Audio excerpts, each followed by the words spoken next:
आणि आता एक महत्त्वाची बातमी आहे। पुण्यातील कात्रजमध्ये वाहनांची पुन्हा एकदा तोडफोड करण्यात आली आहे। तोडफोड करणाऱ्यांच्या मुसक्या देखील आवळण्यात आल्यात।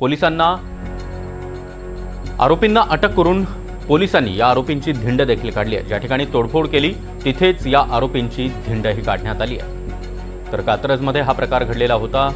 काही आरोपींनी गाड्यांची तोडफोड केली होती। रेवती हिंगवे सध्या आपल्यासोबत जोडली गेलेली आहे। रेवती, आपण पाहतोय कात्रजमध्ये अशा प्रकारे तोडफोड करण्यात आलेली होती।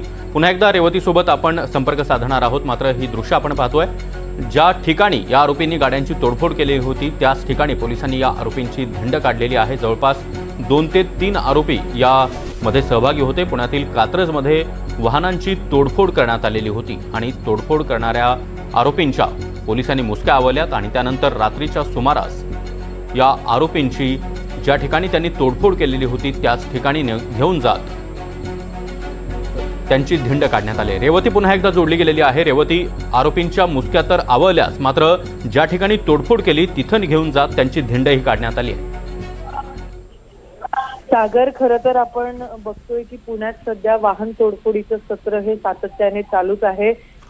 जे वेगवेगळे शस्त्र त्यामध्ये वापरल्या जातात त्यामुळे एक भीतीचं वातावरण सर्वत्र पसरलेलं पाहायला मिळतं। तशीच एक घटना कात्रजमध्ये घडलेली आहे। संध्याकाळी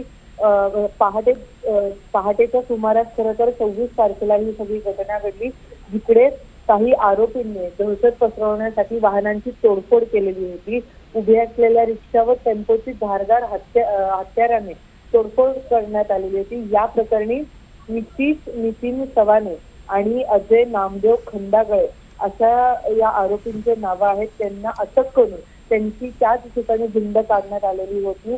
मात्र सागर, ही चिंतेची बाब आहे, कारण आपण बघतोय की ही जी वाहन तोडफोड असू दे किंवा वेगवेगळे शस्त्र वापरून खुनाचा प्रकार असू दे, हे सातत्याने पुणे शहरात वाढत आहे। नक्कीच रेवती, धन्यवाद दिलेल्या या माहितीसाठी।